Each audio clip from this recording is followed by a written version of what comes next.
Well, good evening, patron, and good evening, eventually, YouTube. It's your boy, Brian Keene, back with another episode of Secret Histories. I know that I promised you, after both 4x4 and Talking Smack, that we would next be delving into The Rising. Uh, but that's the thing about going through my history in consecutive order. I realized that there are things I'd completely forgotten about, haven't thought about it in years. And one of those is Horrorfind. Uh, to talk about Horrorfind, we have to talk about the early days of the internet, um, dial up modems, and GeoCities websites, and AOL coming to you in the mail, in snail mail, delivered by the Postal Service. Um, I'm sure a large part of the audience right now has no idea what I'm babbling about. But there's a bunch of you that are nodding and smiling and remembering. Um, these were the days before social media. There was no MySpace. There was no Facebook. There was certainly no Twitter or TikTok or Instagram or Blue Sky. Uh, there were simply message board forums, and there weren't many. Horror fiction had several. There was Shocklines. There was Masters of Horror, Dr. Caligari's, Gore Zone, um, Gothic Net, and that was about it. Um, and there was no Google. So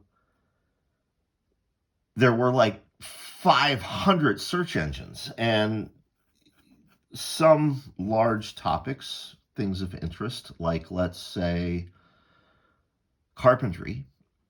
There'd be a search engine for carpenters and you'd use it to, find all the carpentry websites. Horrorfind was a search engine specifically for horror. Movies, fiction, real life paranormal stuff, serial killers, special effects, toys, comics, books, you name it, it was on Horrorfind. Um, Mike Roden was the owner and the CEO of the company. At the time, he lived in Baltimore, and I lived in Baltimore. And in 2000, he hired me to be the editor of his fiction section. He wanted a live fiction section, just like many of the other early webzines. And what he wanted was to bring traffic to the search engine so that people would then use the search engine to find other stories and other books and other movies. I wasn't the only person he enlisted. He got Bruce Campbell and Kane Hodder and several other authors, and Rue Morgue magazine was a partner for a long time. And for a year, Mike and I lived on the road, um, not promoting my fiction, but promoting Horrorfind. We went to every horror convention in the continental U.S. and we'd have a table and we'd give away flyers. And again, this was early years. There was no such thing as QR codes. It was an era where you still said www when you were telling someone a URL. And I have very fond memories of those times, because I had friends that I made on that convention circuit that are still friends to this day. Actor Ken Faree, uh, of course, Dawn of the Dead, From Beyond, Keenan and Kel, Devil's Rejects. Um, I met Ken in those early days. Roddy Piper, the great Roddy Piper. Monica Kubler of Rue Morgue. Rue Morgue were just starting out as well. They were the young upstart that was seeking to dethrone Fangoria. And, they did eventually. And yeah, Monica was a new hire at Rue Morgue, and I was a new hire at Horrorfind. And my God, we used to have fun. Stand-up comedian Pete Zedlacker, he was around back in those days. Tom Savini, Reggie Bannister from the Phantasm movies, and his wife Gigi, just such sweet people. Michael Berryman, one of the most amazing people I've ever met, actor from Hills Have Eyes and Weird Science and other things. Doug Bradley, Pinhead from Hellraiser, who, as it turns out, was a huge Arthur Machen fan and later became a huge Tim Levin fan. I was the one that turned him on to Tim's work, and it was a joy when Tim finally got to meet him, and Pinhead gushed over Tim's stuff. That was a fantastic time. You may notice here on my business card, as fiction editor, that, there was an email address. So I would commission authors to send me stories. I also had open submissions, and we paid. We were a paying market. That was my deal with Mike. I said, if we're going to do this, you have to let me pay. And I think at the time, professional rates were 3 cents a word. I think we were paying 3 cents a word, in some cases 5 cents a word. And every week I'd put new fiction up on the website, and eventually decided, hey, why don't we publish some of the best of the stories? So this was the Best of Horrorfind Volume 1. There were 500 copies printed. This came out in 2001. So same year as the Vox 13 edition of No Rest for the Wicked and the Imaginary Worlds edition of No Rest for the Wicked. And the same year as 4x4. And I realized after recording the Talking Smack video, which preceded this, that I forgot all about this anthology. So a quick look at the table of contents. I wrote the introduction. Who was popular back then? Michael Lamo was an up-and-comer. Jeff Cooper. Mike Oliveri, who 1 year later would win the Bram Stoker Award. Tom Piccirilli. David Whitman. Holly Newstein, who later on married Rick Hodla and became Holly Newstein Hodla.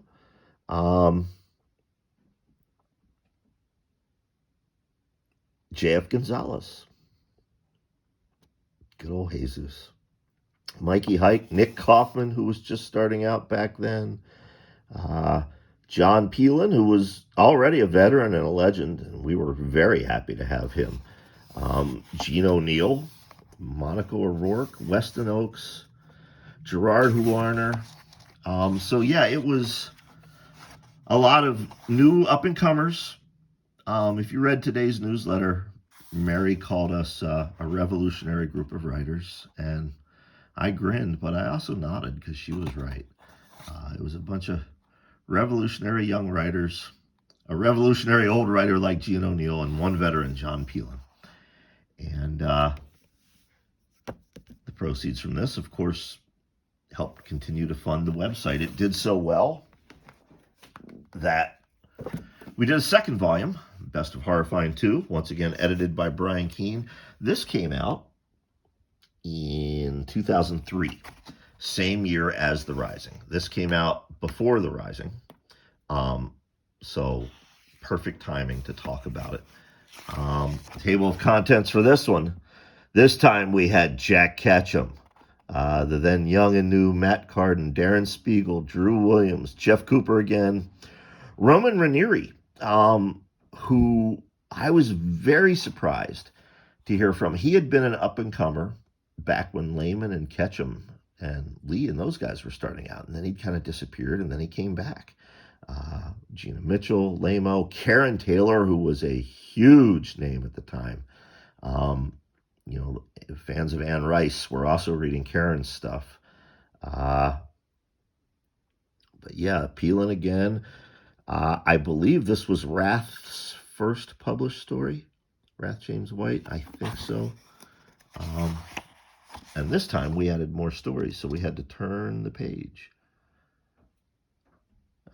Mary Sangiovanni was not one of her earliest published stories, but one of her earliest stories that she was really happy with. I wonder if we had a time machine and we went back and we told this young author that she would one day be married to this young editor, if either one of them would believe it.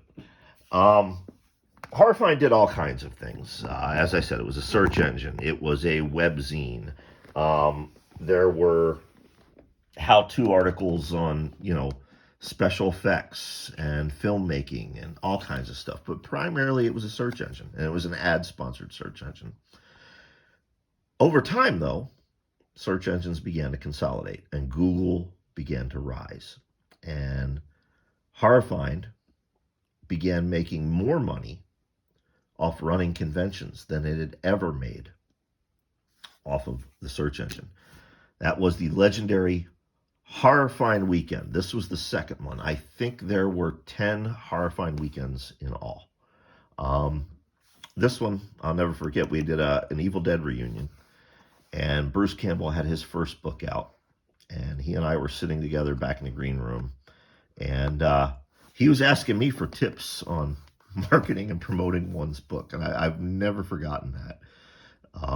Bruce is a really good fucking dude. I mean, he's like this generation's Shatner. He can't go anywhere without being recognized, and I'm sure people mess with him all the time. But, so he's got to build some walls between himself and the public. But I was lucky enough to know Bruce before all that, and he really is just a fucking genuine dude, man. Just a rock solid fucking dude.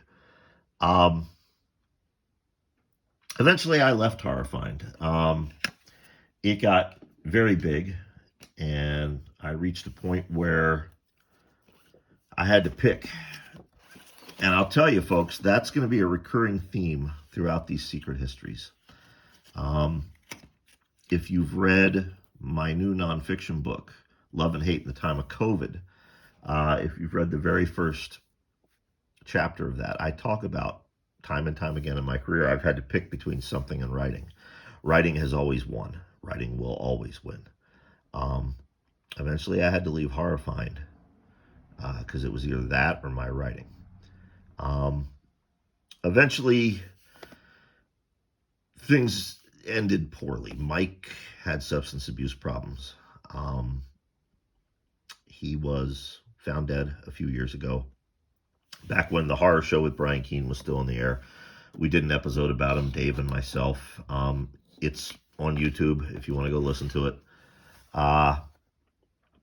Joe Ripple, of course, the president and CEO of Scares That Care, he was the head of security for Horrorfind at the Horrorfind weekend conventions. That was how I first met Joe. And, Joe loved Mike. I loved Mike. We all loved Mike. And, well, hello, Dallas. Are you coming to say hello to everybody? Hey, look at the camera. Nope.